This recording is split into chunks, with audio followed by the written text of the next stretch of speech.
Hello, Assalamualaikum. What up guys? Apa khabar semua yang ada dekat sini? Hai. Okay, saya baru balik daripada solat Jumaat dan sekarang ni saya tengah nak keluar daripada parking ni. Macam biasa dia agak challenging sebab banyak gila kereta nak keluar masuk kat kawasan ni. Baik. Hai yang ada dekat sini, pertama sekali saya nak ucapkan terima kasih kepada semua disebabkan support yang diberikan kepada saya for the past few months ni. Saya rasa agak overwhelmed disebabkan support yang diberikan oleh korang. So saya rasa sangat-sangat bersyukur sebabkan ada orang nampak perjuangan saya ni adalah untuk membantu ramai orang untuk berjaya turunkan berat badan. Dan Alhamdulillah ramai juga orang yang dah dapat kesannya daripada situ dan daripada sharing yang dah diberikan dekat dalam posting Facebook page saya. Dan saya rasa korang sendiri pun boleh lihat sendiri betapa gembiranya current client sekarang ni dengan dia current progress walaupun tak sampai sebulan pun lagi. In fact tak sampai 2 minggu pun. So yes, people saw it, orang nampak dah dan orang agak appreciate dengan apa yang diorang lihat apa yang saya buat. Dan saya nak berterima kasih kepada semua yang ada dekat sini yang sedang menonton dan yang mungkin akan menonton nanti. Yelah sebabkan ni sekarang ni waktu pukul berapa kan, pukul 2 petang, orang balik dari sembahyang Jumaat. Ada yang all the wanitas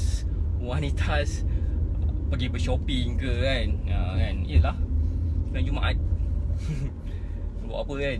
So yeah, okay, saya nak cakap tentang sesuatu topik.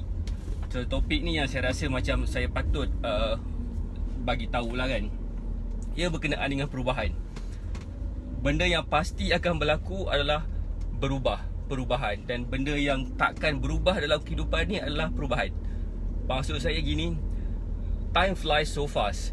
Tahun ni dalam beberapa hari ni, lagi 4-5 hari lagi kita akan masuk ke tahun baru 2020. Just think about it for a second. Apa yang kita experience pada tahun 2000, adakah bendanya sama dengan apa yang kita face sekarang? Saya boleh bagi contoh. Pada tahun 2000, telefon yang paling canggih sekali adalah Nokia yang paling anjing tu kan, yang besar tu kan. Sekarang ni dah semua pun phone flat, cak gambar. And apa tu, dulu juga kalau katakan kita nak ada phone, kalau katakan dulu saya kan, saya adalah seorang student masa tu, saya ada phone, memang rasa macam kaya gila lah pakai phone Nokia tu. Yang pertama, saya juga kalau katakan saya nak keluar ke mana-mana, saya kena ada pula kamera kan. Dan kamera tu lah kena pakaikan dengan Kodak. Satu lagi pula apa lagi, benda yang perubahannya dulu yang saya selalu pakai dan saya sangat saya sangat rasa macam bangga gila pakai ialah saya ada Walkman ataupun Discman. Saya ada kedua-duanya sekali. Saya ada Walkman dan saya ada Discman. Saya beli CD, saya burn lagu, saya masuk dalam disc player saya dengar lagu tu. Dan lagu dia of course lah macam lagu lah kan, lagu tak tahu pun dah lagu. Tapi sekarang ni dengan phone sahaja tu, kita dah ada phone, kita dah boleh gunakan sebagai kamera dan kita juga boleh gunakan dia sebagai mendengar lagu juga. So this is tahun perubahan yang dalam jangka masa yang sangat singkat. 20 tahun je kita nampak banyak gila perubahan. Dan apa lagi perubahan yang kita akan face pada tahun 2020 nanti adalah kita akan masuk satu teknologi yang mana kita dia panggil sebagai 5G. Hai Muhammad Izzuddin, apa khabar? 5G tu apa? 5G tu adalah sesuatu teknologi dalam telekomunikasi yang mana speed internet akan jadi bertambah laju daripada yang sekarang ni. Sekarang ni most of us tengah pakai 4G. Macam sekarang saya tengah pakai 4G ataupun LTE. Nanti in the next coming month, kita akan ada satu nama teknologi dinamakan sebagai 5G. 5G tu adalah sesuatu yang berkaitan dengan the speed of internet, how fast we can get the information dalam jangka masa yang sangat singkat. Dan dalam pada masa akan datang juga, apa yang saya foresee adalah akan banyak gila peluang pekerjaan akan makin berkurang. Orang akan ramai gila unemployed because of this implementation of technology. Okay, just think about it for a second lagi sekali kan. 20 tahun lepas, kita ada pegawai bank yang sangat ramai. In fact, kerja dia orang macam untuk keluarkan duit. Maksudnya kita boleh keluarkan duit dekat counter bank. Sekarang ni kita dah ada ATM machine. In fact sekarang ni bukan dah pakai duit dah pun, kita pakai e-wallet. Kita just buat transaction, kita just transfer certain amount of money ke dalam kita punya account e-wallet, macam Boost ataupun Touch 'n Go e-wallet tu. Dah kita boleh buat transaction dengan just scan QR code je. So a lot of changes yang kita akan nampak lagi pada tahun 2020. So 2020 juga apa yang kita akan face juga, selain daripada peluang pekerjaan akan makin berkurang, kita juga akan experience benda akan jadi makin mudah untuk kita dapat. Mudah gila untuk kita dapat in the sense that, contohnya macam contohlah kalau katakan kita ada beli sesuatu dekat Shopee katakan kan, biasa kita punya alamat dekat rumah kan, kita letak alamat kita dekat rumah dan akan ada postman yang akan hantarkan barang tu dekat rumah kita. Now in the future dah takkan ada dah benda macam tu. Bermaksud kita tengah driving akan ada drone hantarkan barang tu dekat kereta kita. Kita just buka tingkap ke atau macam mana cara dia punya mekanism, dan kita akan dapat barang tu on the go. Tak kisahlah kita dekat mana masa tu. So apa yang saya nak sampaikan kat sini lah, bendanya akan jadi makin mudah untuk kita dapat sesuatu, which is pada sesetengah orang dia nampak macam benda tu best. Tetapi percayalah cakap saya, benda tu sebenarnya adalah sesuatu yang sangat membahayakan. Kenapa? Kita akan jadi makin malas. Kita akan rasa macam aku just klik je aku akan dapat dah. Aku tak perlu nak bergerak. Aku tak perlu nak berjalan kaki. Aku tak perlu nak ni, aku tak perlu nak tu. Aku just boleh tengok baring kat aku punya sofa, my favorite sofa, buka Netflix, nak order apa-apa, dia hantar makanan pakai drone aja. Kita just duduk lah kat kursi tu, sofa tu sampai lebam. Faham tak maksud saya ni kan? The point is, itu adalah perubahan yang pasti akan berlaku. Dan perubahan tu kehendaki kita untuk buat satu benda yang extraordinary. Termasuk juga kalau kata kita nak berubah jadi seseorang yang lebih fit kan? Kalau mungkin ada orang yang high cycle. Contohnya macam kalau seseorang tu ada masalah berat badan kan, untuk dia ubah sesuatu tu, dia akan mengambil masa yang agak sukar untuk adjustkan dia punya life dia tu supaya dia akan dapat dalam landasan yang betul. Okay, saya kenal ada ramai orang yang di kalangan klien saya juga yang saya bantu. Sebabkan mereka diorang dah biasa dah dengan lifestyle diorang sebelum ni. And what happen is bila saya bagi diorang beberapa suggestion untuk buat itu ini, diorang boleh follow. Tapi apa yang susahnya sekarang ni ialah untuk buat secara konsisten dan committed. Itu adalah sesuatu perkara yang mereka selalu abaikan. Bukan mereka je, sebenarnya kita semua pun ada perasaan macam tu. Kita just nak benda tu macam senang je. Kita nak dapat dengan sangat mudah. Sebab itulah wujudnya teknologi ni macam ni. Sebabkan dia nak bagi apa yang kita hendak, apa yang kita nak achieve kan. Dia tahu kita ni malas nak bergerak, so dia hantarlah makanan sampai ke depan rumah kita. Zas macam tu. So the point is, adakah kita nak terlalu indulge dengan teknologi yang memudahkan kita tu? So itu yang kita kena selalu fikir-fikirkan. So dari perspektif orang yang nak berubah kepada lebih sihat, lebih fit, lebih kurus, ingatlah tahun 2020 adalah satu tahun yang sangat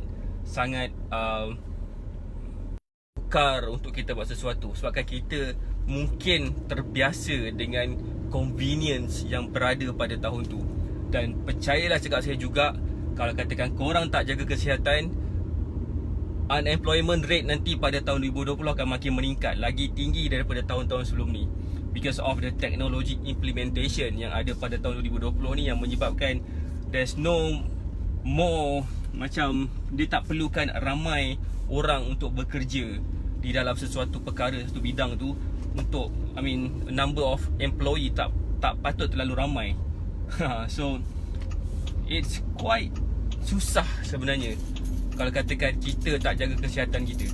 Sebabkan apa? Dengan kesihatan kita ni lah sebenarnya kita boleh buat sesuatu yang something else. Cari business, buat business ke, ataupun cari kerja lain ke. Banyak gila benda yang kita boleh buat hanya dengan being in a state of healthy.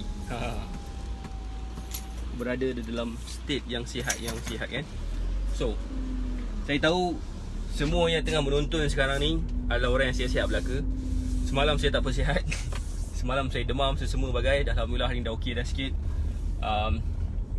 Apa yang saya cuba sampaikan kat sini ialah jangan terlalu indulge sangat dengan teknologi yang memudahkan kita pada masa akan datang, sebab benda tu akan ada catch dia, especially pada kita punya tahap kesihatan. Kita cuba avoid perkara-perkara yang macam akan menjadikan kita ni lebih malas.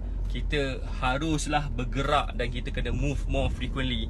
Sebabkan kalau kita tak buat macam tu, chances are untuk kita naik berat badan kita adalah terlalu tinggi. Right. So,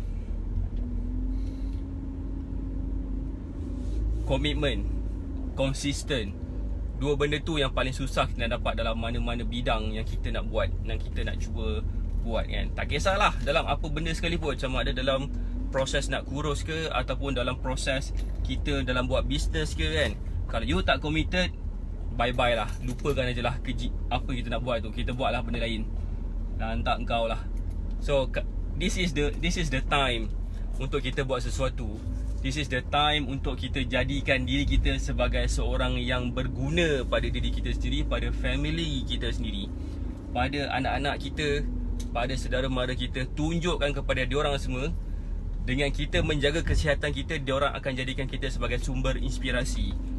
Saya ada jumpa seorang, saya ada train seorang ni. Berat dia dulu 120 kilo dan alhamdulillah berat dia dah turun ke 80 kilo. 40 kilo turun dalam masa beberapa bulan. Apa dia buat? Dulu apa dia cakap kat saya kan, dia bagi tahu kat saya yang dia rasa macam tak best. Tak best why? Because of people see him in a different view. Faham tak? Different view tu macam mana? Orang nampak dia macam kau gemuk, kau ni, semua tu kan. So benda-benda macam tu dia rasa macam shit, aku kena buat sesuatu kan. So dia jadikan benda tu sebagai big why dia, sebagai reason kenapa dia nak buat perubahan tu. Dan again, perubahan tu bukan satu benda yang mudah, except kalau katakan dia berubah tu dengan penuh committed dan penuh konsisten. Hai Arif Datuk Mansur. So alhamdulillah lepas dia dapat turun 40 kilo tu, daripada 120 ke 80 kilo more or less, family dia jadikan dia sebagai satu sumber inspirasi. Because family dia tak adalah ni kan, tapi dia mix of kurus dan tak apa nak kurus. So orang yang dulu pandang rendah dekat dia, now dah pandang tinggi sikit. So itu adalah satu benda yang sebenarnya membanggakan diri saya juga, dan of course membanggakan diri dia, sebabkan dia dapat buat sesuatu yang orang fikir dia tak boleh buat. So mesti korang pun ada something yang orang pandang rendah kat korang. So just prove them wrong. Prove them wrong. Macam dulu saya adalah seorang yang sangat-sangat skinny. Diorang macam suka bully saya kan, sebabkan saya ni kurus, dah lah kurus, tinggi pula tu. So nampak macam tak stabilnya badan saya. So diorang selalu pandang rendah kat saya. Now bila saya jumpa balik diorang kan, most of them semua dah badan besar-besar, badan saiz-saiz bapak kan. Yelah, dia ada bapak. Saya pun ada anak juga. Saya pun kategori bapak juga. Tapi diorang nampak saya macam saya ni masih lagi bachelor kan. Masih badan saya flat macam ni, perut saya flat lah kan. Dan saya masih lagi tinggi macam biasa. Tapi diorang yang pandang rendah kat saya dulu dah macam siap minta saya tips lagi, minta saya train diorang lagi kan. Itu adalah something yang buatkan saya rasa macam sangat-sangat bangga sebabkan perubahan yang saya dah buat back then. Apa yang saya plan nak buat dulu, apa yang saya plan nak belajar dulu, supaya apa yang saya buat tu, perubahan yang saya buat secara committed dan konsisten, itulah yang menjadikan sumber inspirasi pada orang-orang lain kat luar sana. So for those yang mungkin ada masalah, contohnya macam ada something yang dia nak ubahkan, bagi saya orang yang paling perkara yang patut diimprovekan ialah kesihatan. Walaupun you ada duit yang banyak, walaupun you banyak gila aset kan, tapi kalau you tak sihat, you tak dapat nak enjoy juga you punya duit tu kan. Hai Izwan MJ. So dengan adanya kesihatan, bila kita sihat, bila kita dapat jaga badan kita dengan okey kan, dengan best sekali kita dapat enjoy kita punya duit tu kan. Saya ada seorang kawan kan, dia kaya lah. Dia kaya sebabkan dia ada business permit. Dia sekarang ni dekat Jeju Island, dekat Korea kot. So dia bawa family dia, satu family dia bawa dengan mak mertua dia, bapak mertua dia, dengan family belah dia sekali, pergi ke Jeju Island dengan anak-anak dia. Pergi ke Jeju Island main snow. So saya tengok lah video tu, saya tengok lah dia punya share story semua macam best lah. This is really really good. And of course dia jaga kesihatan dia, and dia sekarang ni dalam proses nak train diri dia untuk masuk sama ada strongman ke ataupun Ironman. Ironman dia nak masuk kat situ. So dia fit sekarang. Dia tak adalah fit gila, tapi he's on the way because he's doing something right, because dia jaga kesihatan dia. Of course cari duit pun satu benda juga, kita kerja pun satu benda yang kita kena achieve juga. Yang paling penting sekali adalah adakah kita buat sesuatu tu secara konsisten. Itu saja persoalan yang kita harus persoalkan pada diri kita, sama ada kita boleh ke tidak melakukan sebarang perubahan tu dengan committed sekali. Sebab semua orang, macam contohlah kan, tahun 2020 ni, Januari nanti insyaAllah, ramai orang akan sign up pada gym. Ramai orang akan sign up gym pada 1 bulan 1 tu cuti, 2 hari bulan 1 tu adalah hari yang mana gym pasti akan penuh. Saya experience benda tu pada hari 2 hari bulan 1 tu kan. Penuh babe, sampai saya masuk saya keluar balik, saya macam serabut gila. So biasanya 1 hari bulan 1 tu saya akan train macam biasa, 2 hari bulan 1 saya tak datang, saya malas nak pergi. 3 hari bulan pun boleh lah datang sekejap kan. So pada seminggu pertama tu saya buat benda lain lah. Saya pergi jogging ke, cardio ke, whatever kan. Hai Daeng Indrapura. Supaya, sebab saya tahu gym pada awal tahun tu adalah sangat penuh. Tapi apa yang berlaku sekarang ni adalah tak sampai seminggu pun, yang penuh tu kan jadi macam makin lama makin kurang. Sebab saya tahu itulah benda yang sangat-sangat normal. Masalah manusia adalah tak ingat dengan kenapa kita mulakan sesuatu tu in the first place. Kita lupa. Kita rasa macam apa yang kita buat tu macam, of course lah, dia akan stop, dia akan rasa give up sebab tak nampak result. Tak nampak result could be many reasons. Pertama sekali sebabkan diri sendiri tak buat cara yang betul. Kedua, tak nampak result tu sebabkan dia tak ada ilmu yang betul. Tak ada siapa yang boleh guide dia untuk capai ke matlamat apa yang dia nak. Nak kurus ni senang je sebenarnya kan. Kalau saya tanya semua yang ada dekat sini, macam mana cara nak kurus, semua akan bagi tahu macam-macam, 1000 cara pun boleh. Tapi kenapa orang masih lagi gemuk? Kenapa Malaysia ni masih lagi merupakan negara yang paling obese sekali di Asia Tenggara? Why? Simply because kita tahu tapi kita tak nak buat. Ataupun kita tahu kita boleh buat tapi kita tak boleh secara konsistennya buat benda tu. Nak jaga makan, semua orang boleh jaga makan, tapi how long kita boleh jaga makan? And in fact, saya pun ada seorang klien saya juga yang pernah diet Atkins nama dia. Dia buat selama 2 bulan, tak tahan, terus terus binge eating, makan apa yang ada lepas tu kan. So it's normal sebenarnya bagi orang, bagi those yang sebenarnya tak faham cara yang paling tepat sekali untuk buat sesuatu tu. Jadi for those yang mungkin ada masalah yang macam tu, yang mungkin nak turunkan berat badan, dah makan, dah gunakan macam-macam cara diet dah sebelum-sebelum ni, mungkin rasanya macam, oh diet macam ni aku tak selesa, takkan aku nak diet tak makan nasi kot. Well, tak makan nasi tu betul, memang boleh kurus. Tak ambil gula pun betul, itu memang boleh kurus. Tak ambil makanan berminyak pun betul, tak boleh, memang boleh kurus. Walau bagaimanapun, tanya diri kita sendiri, adakah cara macam tu kita boleh konsisten buat dengan secara committednya, gunakan diet tu sebagai kita punya lifestyle? Itu adalah soalan yang sepatutnya kita tanya pada diri kita sendiri. Jadi apa yang saya ajar sebenarnya adalah satu diet, sejenis diet yang korang boleh gunakan pada diri korang sendiri, and korang boleh dapat turunkan berat badan while enjoying your food. Okay, saya nak cerita sikit apa yang saya makan for the past 1 week. Start daripada hari Jumaat lepas. Hari Jumaat, Sabtu, Ahad saya ada kursus. Hari Rabu lepas pun saya ada kursus. Hari Jumaat, Sabtu, Ahad, Jumaat lepas lah, 20 hari bulan, 20, 21, 22 saya ada kursus. Dan 25 hari bulan pun saya ada kursus. So saya ada kursus 4 hari dalam tempoh ni. So bila saya kursus, saya susah nak makan. Kalau saya tahu kalau katakan saya memilih makan, saya tak ada benda nak makan. Biasa kat rumah ni sama ada saya masak ataupun wife saya masak. Dan masakan yang kami masak ni adalah makanan yang saya boleh makan dan makanan yang betul mengikut keperluan kalori saya dan sebagainya lah. Tapi for the past few days ni, for the past macam 5 hari ni, 20, 21, 22 dan 25 hari bulan 12 ni, sebabkan saya ada kursus, saya tak dapat nak makan sangat. So saya main bedal je makan apa. Ada yang saya pergi makan kat McD, ada yang saya pergi drive thru dekat KFC, ada yang saya beli je apa yang ada asalkan saya boleh makan sesuatu. Sebabkan saya tahu apa yang saya makan tu tak cukup pun. Saya hanya ada masa dalam few hours je waktu break tu untuk saya solat dan makan.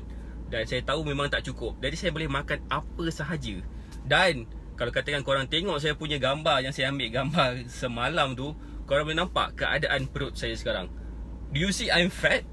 Korang nampak tak saya gemuk sekarang? Tak nampak kan? Saya mengaku saya makan McD, saya mengaku saya makan KFC, saya mengaku saya makan macam-macam benda juga lagi kan. In fact, saya makan pukul 12.30 malam juga masa lepas habis kelas 25 hari bulan. Sebab saya tak jumpa makanan. Saya makan bomboloni lah, apa benda semua kan. Why? Sebabkan saya tak cukup makan. Saya tahu saya kena makan. Kalau saya tak makan nanti saya akan lemah gila. Jadi apa saya buat, saya makan lah apa-apa. Macam pagi tadi pun sama. Semalam saya makan apa? Semalam saya makan nasi, saya masak.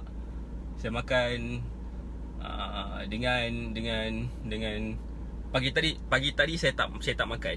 Pagi tadi sebelum saya pergi gym, saya tak makan apa-apa. Saya just minum air kan. So ada reason setiap benda yang saya buat tu, especially tentang makanan, apa saya buat, exercise tu macam tu kan. Kita kena tahu benda tu semua. Sebab kalau kita tak tahu, kita susah nak mengawal kita punya keadaan berat badan kita. Sebab kita kena on top of our situation. This is our own situation. Kalau katakan kita tak dapat nak mengawal diri kita, macam mana kita nak kawal kita punya team?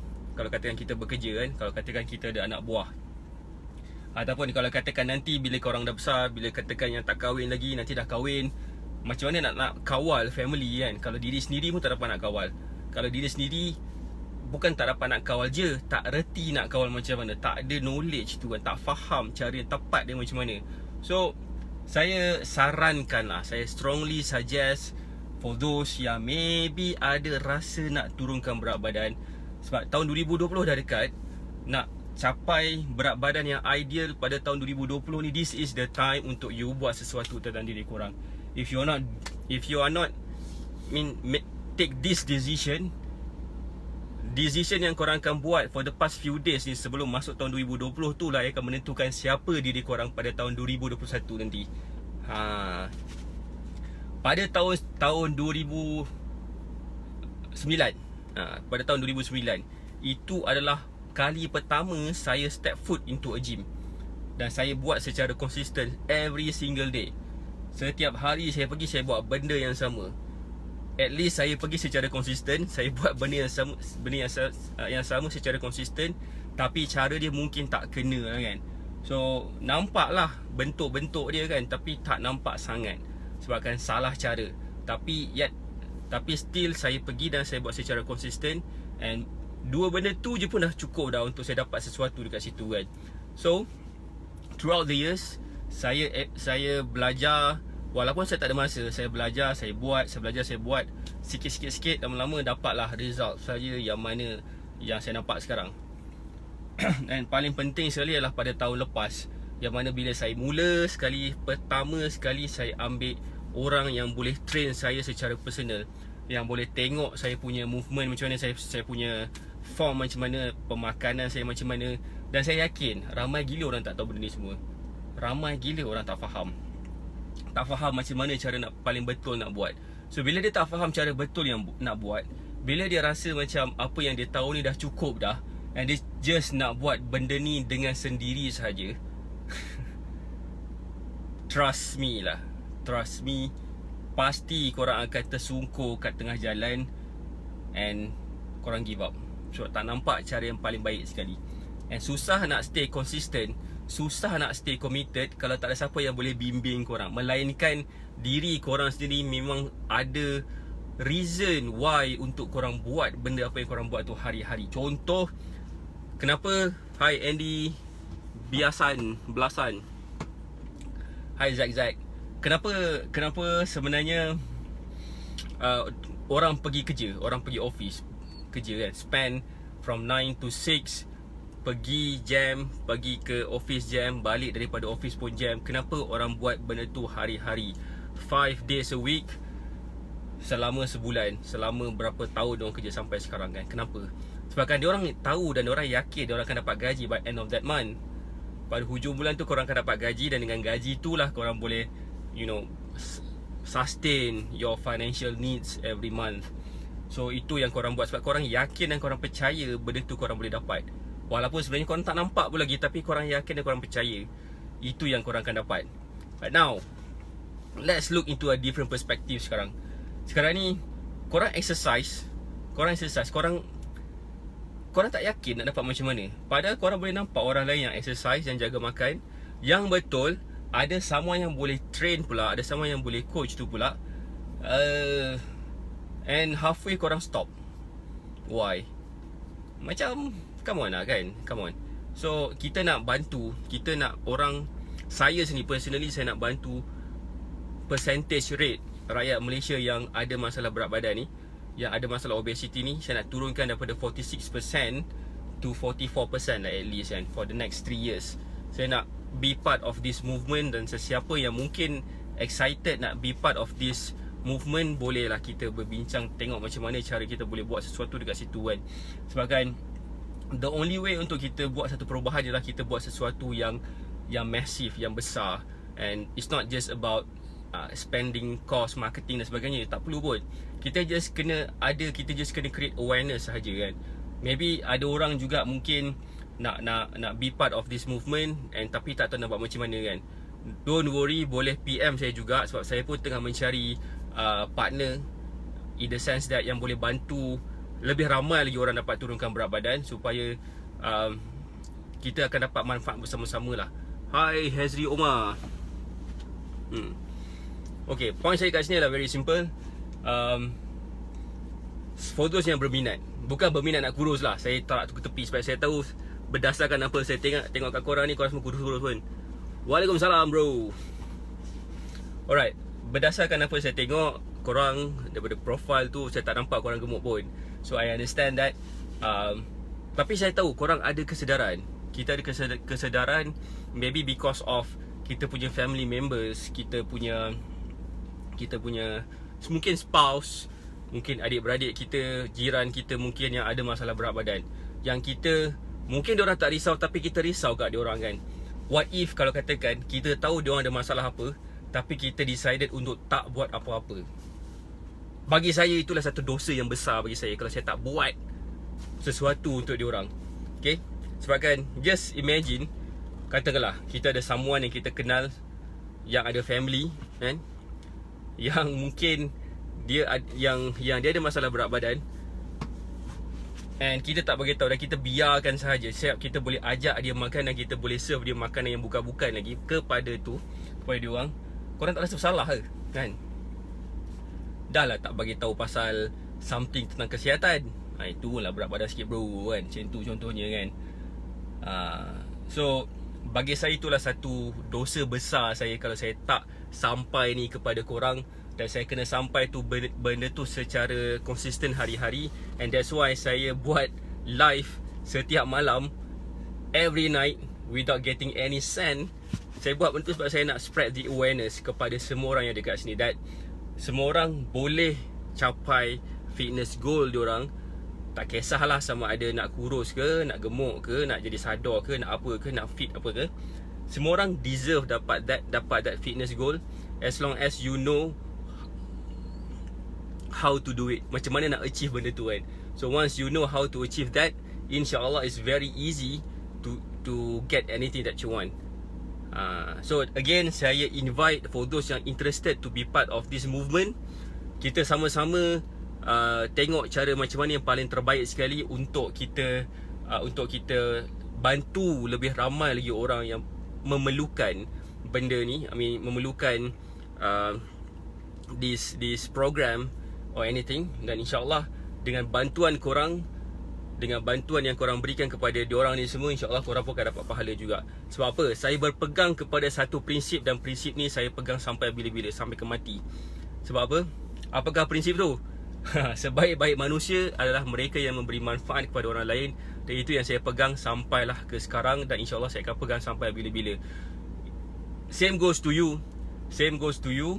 Sekiranya korang nak jadi lebih baik, jadi insan yang lebih baik, berilah manfaat kepada orang. If you tak pasti cara dia macam mana, that's fine. Kita boleh berbincang macam mana cara kita bersama-sama boleh bagi manfaat kepada orang lain, supaya orang yang kat luar sana yang mungkin ada masalah berat badan, boleh kita sama-sama anjakkan diorang punya paradigm, yang mana nak jadi lebih kurus ni ada cara yang lebih mudah, tanpa ambil any suplemen yang bukan-bukan. Alright, I think that's all for now. Thank you for watching. Thank you Hazri Omar, thank you Andy Biasan. Thank you for watching daripada mula sampailah ke sudah. Saya appreciate sangat-sangat for the support. Dan saya doakan korang, hari ni hari Jumaat, saya doakan korang supaya hari ni adalah hari yang paling bermakna sekali bagi korang. Dan pada tahun 2020 adalah tahun yang paling bermakna sekali untuk korang juga. And sama-sama kita buat sesuatu untuk perubahan diri kita. Dan if kita nak buat sesuatu tu adalah hari inilah. Hari inilah adalah hari di mana kita buat satu decision yang boleh mengubah semua benda aspek dekat dalam life kita. Tak kisahlah pada tahun 2020 ataupun pada tahun-tahun akan datang. Alright, Assalamualaikum warahmatullahi wabarakatuh. Peace.